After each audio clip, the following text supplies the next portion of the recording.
Alors, investir dans l'immobilier en Israël, est-ce que c'est une bonne idée? On entend de tout, n'est-ce pas? Des rendements de 3, 5, parfois même 6%, ça fait rêver. Mais qu'est-ce que ça signifie réellement? Une fois qu'on a enlevé les taxes, les frais et toutes les petites surprises, qu'est-ce qu'il reste au fond de la poche? C'est exactement ce calcul, le vrai qu'on va faire ensemble aujourd'hui. Tout commence par cette question, qui est finalement la question essentielle. Parce que soyons clairs, se planter dans ce calcul, c'est prendre le risque de transformer un super projet d'investissement en un véritable cauchemar financier. Alors comment on s'y prend pour faire le bon calcul, le calcul juste? Pour y voir plus clair, voilà le programme. On va d'abord regarder le potentiel du marché et pourquoi c'est un peu un puzzle. Ensuite, on va décortiquer les fameux taux de rendement. Après, et c'est le moment de vérité, on va s'attaquer au calcul de la rentabilité réelle. On enchaînera avec les petites particularités du marché israélien et on finira sur des stratégies concrètes pour optimiser son projet. C'est parti! Ok, première étape, le potentiel et le puzzle.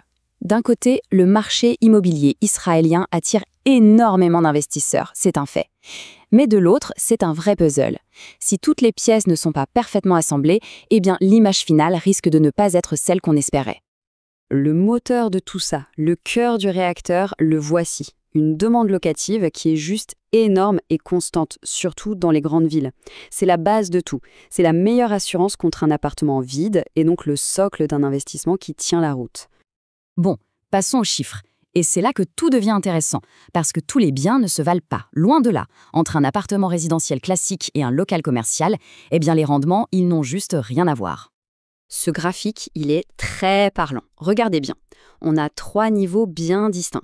Tout en bas, on a l'investissement résidentiel, le grand classique. Au milieu, les zones en développement, qui sont déjà plus prometteuses. Et tout en haut, une catégorie qui se détache, mais alors très nettement, les locaux commerciaux. Le chiffre qui fait briller les yeux, c'est celui-là, environ 6%. C'est la promesse de rendement brut pour les locaux commerciaux. Sur le papier, c'est indiscutablement le poids lourd de la rentabilité.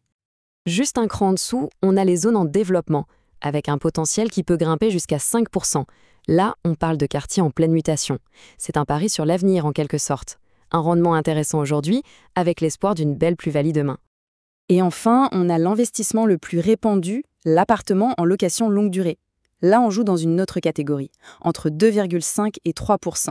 C'est l'option sécurité, la plus classique.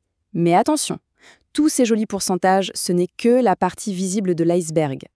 Et voilà, on arrive au cœur du sujet, le vrai calcul. Parce que ces chiffres bruts, c'est la vitrine, c'est la promesse.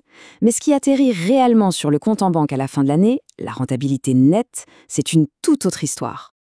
On la connaît tous, cette petite formule magique. On prend le loyer annuel, on le divise par le prix d'achat et hop, on a la rentabilité. C'est simple, non? Oui, mais c'est trop simple. C'est un peu comme regarder la pointe de l'iceberg et faire comme si tout ce qui est sous l'eau n'existait pas. Grosse erreur. Parce que ce beau rendement brut, il va se faire grignoter de tous les côtés. Pensez-y une seconde.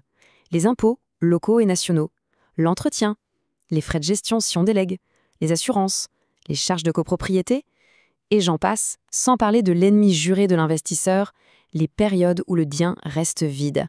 Si on oublie ne serait-ce qu'un seul de ces coûts, tout le calcul est faussé. Mais ce n'est pas fini.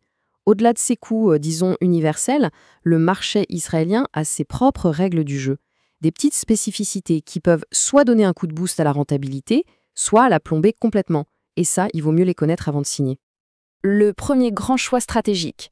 Est-ce qu'on vise la stabilité d'un marathonien ou la performance d'un sprinter? La location longue durée, c'est la tranquillité d'esprit. Un revenu stable, peu de gestion. À l'opposé, le court terme, type Airbnb, c'est le potentiel de gain bien plus élevé, mais ça demande une gestion de tous les instants, et c'est très dépendant des saisons. Deux philosophies complètement différentes. Faisons un petit zoom sur ce concept ultra important, la vacance locative. C'est vraiment le cauchemar de tout investisseur. C'est un peu comme avoir un robinet qui fuit, les charges, elles, continuent de tomber chaque mois, mais rien ne rentre. Ne pas l'anticiper dans son business plan, c'est s'assurer une très très mauvaise surprise. D'accord, on a bien compris la théorie, les pièges, les calculs. Maintenant, la question c'est, concrètement, on fait comment? Comment on passe de toutes ces informations à un vrai plan d'action pour que l'investissement soit une réussite? Voici une feuille de route simple, en 4 étapes clés. D'abord, on analyse le potentiel brut, bien sûr. Deuxièmement, et c'est peut-être le plus important, on traque la moindre charge, on estime tout précisément. Troisième étape, On optimise la fiscalité, c'est un levier énorme pour gagner des points de rendement. Et enfin, on choisit la bonne structure juridique pour protéger son projet. Le message à retenir, c'est peut-être celui-ci. On ne s'improvise pas du jour au lendemain spécialiste de la fiscalité ou du droit immobilier israélien. Vouloir naviguer seul dans cet univers complexe, c'est prendre le risque de passer à côté d'optimisations majeures ou pire, de tomber dans des pièges qui coûtent très cher. On termine donc sur la seule question qui vaille. Maintenant qu'on a les clés pour regarder derrière la vitrine, la question n'est plus est-ce que ce bien est rentable, mais plutôt est-ce qu'on a fait le vrai calcul pour qu'il le devienne ? Toute la différence entre un investissement réussi et un échec se trouve dans cette nuance.